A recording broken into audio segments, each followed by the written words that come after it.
अगर आईएएस बनने के लिए, आईपीएस बनने के लिए सेक्रीफाइस करना नहीं पड़ेगा, अगर उसके लिए आपको त्याग नहीं करना पड़ेगा, तो आज पूरे इंडिया में हर घर में आपको आईएएस आईपीएस मिल जाएंगे.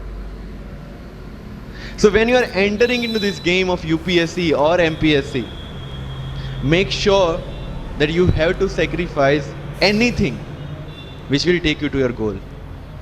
लेकिन प्रॉब्लम ये है कि हमें टेंशन होती है, यार दोस्त की एंगेजमेंट है, उसकी बर्थडे पार्टी है, उसकी शादी है, अटेंड नहीं करूँगा तो बोलेगा मैं तेरी शादी में नहीं आऊँगा, एंड ऑल. लेकिन बिलीव मी, जब आप आईएएस बन जाओगे, वो सामने से याद दिलाएगा, भाई इनविटेशन कार्ड नहीं भेजा तूने. समझ रहे हो? तो जो कुछ भी इसके लिए सेक्रीफाइस कर रहे हो, वो जब आप उस पोस्ट पे पहुंचोगे, सब कुछ वर्थ है, सब कुछ. ये जितने भी फोटोग्राफ्स लगे हैं, सर ने जैसे बताया कि जितने भी इंसान सक्सेसफुल हुए, अगर आप उसकी लाइफ स्टोरी देखेंगे तो कहीं ना कहीं एक मोमेंट आता है जहां पे वो इंसान की जो स्ट्रगल है वो पीक पे हो जाते हैं. वो इस मोमेंट पे आपको डिसाइड करना है कि आपको वहां से यू टर्न लेना है या आपको वहां से आगे निकलना है. इन सब लोगों ने डिसाइड किया कि उनको वहां से आगे निकलना है. एंड दैट इज द फंडा ऑफ लाइफ. सक्सेस उन्हीं को मिलता है जो इस स्ट्रगल वाले मोमेंट से आगे निकलने की सोचते हैं. जब भी आपको लगे कि आपके सिर पे बहुत मुसीबत है, जब भी आपको लगे कि आप हर तरह से गिर चुके हैं, जब भी आपको लगे कि आपके पास कोई ऑप्शन नहीं है, तब एक चीज आप अपने दिमाग में लाइएगा कि यही मोमेंट है जहां से आपकी तकदीर बदलने वाली है. क्योंकि डायमंड जो होता है वो जितना ज्यादा घिसता है उतनी ज्यादा उसकी वैल्यू होती है. सोना जो होता है वो जितना ज्यादा तपता है उतनी उसकी वैल्यू होती है. अगर आप जिंदगी में तप रहे हैं, अगर आप जिंदगी में घिस रहे हैं, अगर आपको लग रहा है कि आप हर तरह से मुसीबतों में गिरे हुए हैं, तभी आपकी जो वैल्यू है वो बढ़ने वाली है. और यही मेरा एटीट्यूड रहा है. लोग बोलते हैं कि तुम्हारी फाइनेंशियल कंडीशन ठीक नहीं थी, पापा इलेक्ट्रिशियन थे, मम्मी हाउसवाइफ थी, डायमंड के कारखाने में काम करती थी, उसके बाद उन्होंने मैरिज में रोटियां बनाने का काम किया और उस तरह से मैं पढ़ा. लेकिन जब मुझे पूछा जाता है कि ऐसी कौन सी चीज़ है आपकी लाइफ में जो आप बदलना चाहते हो, एंड आई सेड नथिंग. क्योंकि अगर वो चीज़ें नहीं होती मेरी लाइफ में तो शायद आज आपके सामने मैं नहीं होता. तो अगर लाइफ में प्रॉब्लम्स है, अगर लाइफ में स्ट्रगल है, जैसे सर ने बोला है struggle is a part of life, and I strongly believe in that. क्योंकि अगर हम दिल्ली में थे, मेरे दोस्त के साथ में निकला बाहर घूमने, तो बोलता है यार ऐसी लाइफ चाहिए, कोई मगजमारी नहीं, आराम से बैठते हैं पूरे दिन एसी वाले कमरे में, बहुत सारे पैसे हैं और कोई टेंशन नहीं, ऐसी लाइफ चाहिए मुझे. मेरे पास ऑप्शन है. बोलता क्या? बोला देख सामने एटीएम का रूम दिख रहा है, एसी वाला कमरा है, बहुत सारे पैसे, कोई मगजमारी नहीं, जॉब ले ले. क्यों आईएएस आईपीएस में दिमाग खराब कर रहा है? अगर स्ट्रगल नहीं चाहिए तो you have to compromise with that life. जब भारत वर्ष का सपना चंद्रगुप्त ने देखा, चाणक्य ने देखा, और उस भारत वर्ष को बनाने के लिए जब ये संघर्ष जारी था, और तब नंद के राजा धनानंद की डॉटर दूरदराज से चंद्रगुप्त को प्यार हो जाता है. और जब चाणक्य उनको बोलते हैं कि नहीं, तुम्हें उससे दूर रहना है, और तब चंद्रगुप्त बोलता है आचार्य, कभी कभी सोचता हूँ कि जिंदगी में या ये भारत के सम्राट बनने के लिए इतना त्याग, इतना बलिदान ना देना होता तो. और तब चाणक्य रिप्लाई करते हैं तो हर कोई भारत का सम्राट होता. This is the fundamental rule of life. UPSC सिर्फ आपका नॉलेज चेक नहीं करता. Make it very clear in your mind. जैसे सर ने बोला, it's a game of wisdom. आपको पहले ऑफिसर बनना पड़ेगा यहां से. यूपीएससी का काम तो सिर्फ थप्पा लगाना है कि हाँ ये ऑफिसर बन गया. जितने भी आईएएस आईपीएस ऑफिसर्स को आप मिलोगे, you will realize this thing कि ऑफिसर वाली क्वालिटीज इसमें पहले से है. आप जब प्रिपरेशन स्टार्ट करते हैं तभी से समझ लीजिए कि आपकी आईएएस और आईपीएस की ट्रेनिंग भी स्टार्ट हो गई. बिकॉज जो क्वालिटीज आपको चाहिए as an officer, as a IAS, as an IPS, क्या क्वालिटीज चाहिए? फर्स्ट ऑफ ऑल कॉन्फिडेंस, कि जब आप उस सीट पे बैठते हैं, आपके सामने कोई भी क्वेश्चन आएगा, you will be able to handle the issue. ये कॉन्फिडेंस लेके आपको उस सीट पे बैठना है. यही कॉन्फिडेंस चाहिए when you start the preparation. Decision making, अगर हर एक टॉपिक पे आप हर एक कोई को पूछने जाते हैं भाई इसमें कौन सी बुक पढूं, इसमें क्या पढूं, इसमें क्या करूं, then you are not suitable for this exam. आज मेरे पास काफी मैसेजेस आते हैं, sir please give me your strategy. I am sure आप में से काफी लोगों ने किसी टॉपर्स को पूछा होगा, please share your strategy. Why? हर एक की स्ट्रेटजी अपनी खुद की होती है। अगर आज 990 लोग यूपीएससी में सिलेक्ट हुए तो यू विल गेट 990 स्ट्रेटजीज, क्योंकि हर एक की स्ट्रेंथ और हर एक की वीकनेस अलग है। You have to understand this. आप कभी डॉक्टर के पास जाते हैं बीमार होके, और कभी डॉक्टर को यह बोला है सर जो आगे वाले पेशेंट को दी ना मुझे वही मेडिसिन चाहिए। डिड यू से लाइक दैट? नो, क्योंकि उसकी बीमारी अलग है, मेरी बीमारी अलग है। सेम चीज विथ यूपीएससी, आपकी स्ट्रेंथ और आपकी वीकनेसेस अलग है, किसी टॉपर की स्ट्रेंथ और किसी टॉपर की वीकनेसेस अलग है।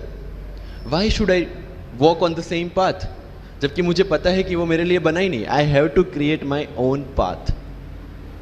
मेरा यूपीएससी का जो बुक लिस्ट है वो अगर आप देखेंगे ना तो यू विल फाइंड कि ये completely out of the box book list है। मैंने कभी लक्ष्मीकांत नहीं पढ़ी। आई नो यूपीएससी फ्रेटर्निटी के लिए ये बहुत बड़ा स्टेटमेंट है। I never read Shankar IAS, I never read Yojana, I never read Kurukshetra.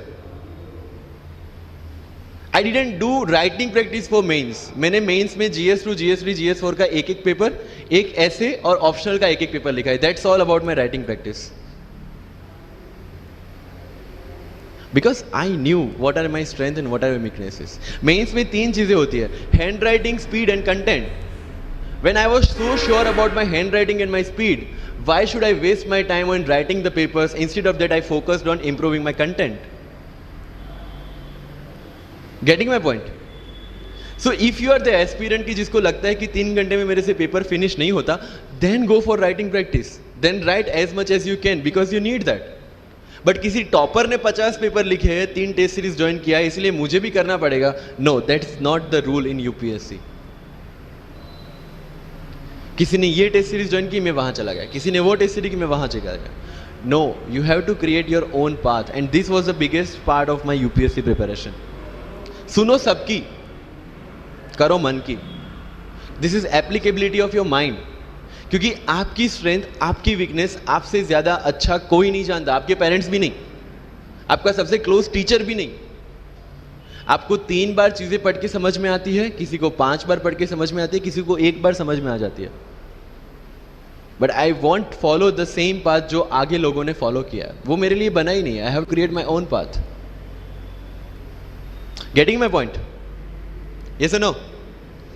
सो जो मजदूरी है वो सड़क पे एक इंसान 12 घंटे गड्ढा खोद के भी करता है, और एक टॉप कंपनी का CEO भी 12 घंटे दिमाग चला के मेहनत करता है। लेकिन how he is different from that person on the road? Because he uses his mind. In UPSC we are suppose to do the same. मुझे पता चला कि भाई लक्ष्मीकांत मेरी मेंस की रिक्वायरमेंट फुलफिल नहीं करता। प्रीलिम्स जैसे सर ने बताया was not into consideration. I know कि उसमें सिर्फ एक ब्रिज क्रॉस करना है, एक हर्डल क्रॉस करना है। अगर मैं प्रीलिम्स में 180 भी लेके आया, 190, इवन 200 भी लेके आया, तो मेंस में तो मैं सबके बराबर ही खड़ा हूं। Why to waste your time and energy on something which is just qualifying? Instead of that, put your focus and energy to something, mains and interview, कि जिसकी वजह से आपको सर्विस मिलना है। Good marks in mains ensure that you are in the list. Good marks in interview ensure that you get the service of your preference. Prelims is about quality.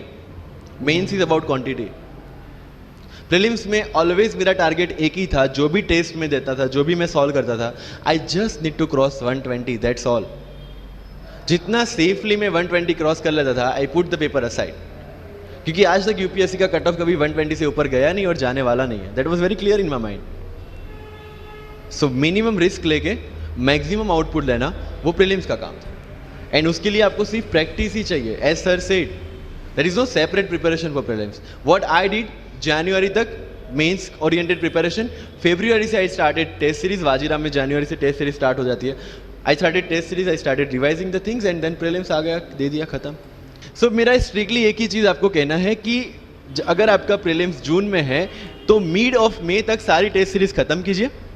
Last 15 days में सिर्फ UPSC के previous year के papers कीजिए, तो आपका जो mind set है वो यूपीएससी एंगल से सेट हो जाएगा। जो पर्सनालिटी टेस्ट लास्ट में यूपीएससी लेता है, इंटरव्यू नहीं है वो। We consider it as interrogation. Interview को इंट्रोगेशन लेके चलता है, वहां पे पूछताछ होगी नहीं।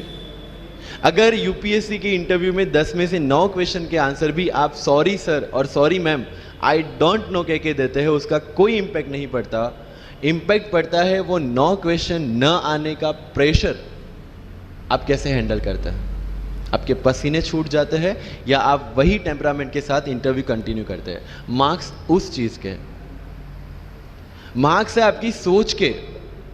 एक ऑफिसर के तौर पे जब आपको आईएएस या आईपीएस की सीट पे बिठाया जाएगा, how will you treat the citizens of this nation?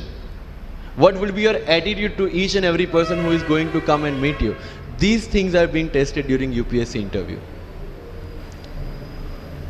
और इस सारी जर्नी में अगर सबसे इंपॉर्टेंट कोई चीज है तो that is your learning attitude, और not for UPSC, for life even. Because when I am speaking in front of you in Hindi and English, to be very clear, I belong to rural background of Gujarat, और मेरा study जो हुआ है वो पूरा Gujarati medium में हुआ है, गवर्नमेंट स्कूल में। 12th तक का स्टडी मेरा गवर्नमेंट स्कूल में हुआ है, गुजराती बोर्ड में, गुजराती मीडियम में। And yet I can give my UPSC interview in English in Delhi and score such marks. Where did it come from? कहां से आता है ये? मुझे अभी भी याद है, मेरा college National Institute of Technology Surat था, जहाँ पे मेरे साथ जो पढ़ने वाले बच्चे थे वो सारे सीबीएसई आईसीएसई वाले थे, और मैं एज ए एलियन वहाँ पे पहुँचा था, क्योंकि तब मुझे पता चला कि मैकडी जैसा भी कुछ है और उसमें बर्गर जैसा भी कुछ मिलता है। That was my first exposure to any metro city. एंड जब मैं उनसे इंटरेक्शन करता था और इंग्लिश बोलने की ट्राई करता था, तो जैसे संजू मूवी में इंग्लिश दिखाया गया है गुजरातियों का, जो जीरो को जीरो बोलते हैं, उसी तरह I was also like that. Mother